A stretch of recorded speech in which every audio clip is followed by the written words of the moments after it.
Les États-Unis affirment avoir détruit 16 navires poseurs de mines iraniens près du détroit d'Ormuz, après que l'Iran a menacé de bloquer les exportations de pétrole depuis cet endroit hautement stratégique qui représente environ un cinquième des transports énergétiques mondiaux. Plus tôt, le président américain Donald Trump avait averti Téhéran qu'il s'exposait à des attaques d'une intensité sans précédent s'il décidait de restreindre l'accès au détroit afin de déstabiliser davantage les marchés mondiaux déjà soumis à de fortes turbulences depuis le début de la guerre. Mardi, de hauts responsables iraniens ont averti que le détroit d'Ormuz serait soit un détroit de paix et de prospérité pour tous, soit, je cite, un détroit de punition pour les bellicistes.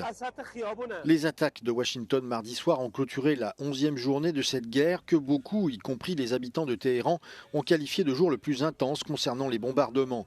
Tout au long de la journée, l'armée israélienne a aussi pris pour cible plusieurs endroits à travers le pays.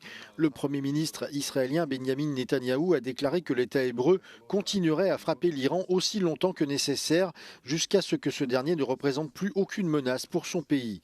Israël poursuit également ses opérations à grande échelle chez son voisin libanais contre des cibles qu'elle affirme être liées au Hezbollah pro-iranien.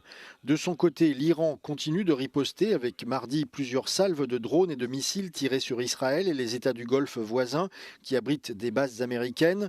De nombreux pays de la région, notamment le Qatar, les Émirats arabes unis, l'Arabie saoudite et le Koweït, ont signalé des attaques qui, selon eux, ont été interceptées. Des sirènes d'alerte aérienne ont également retenti de manière continue dans plusieurs villes israéliennes, dont Tel Aviv, l'armée israélienne signalant des tirs iraniens incessants tout au long de la journée.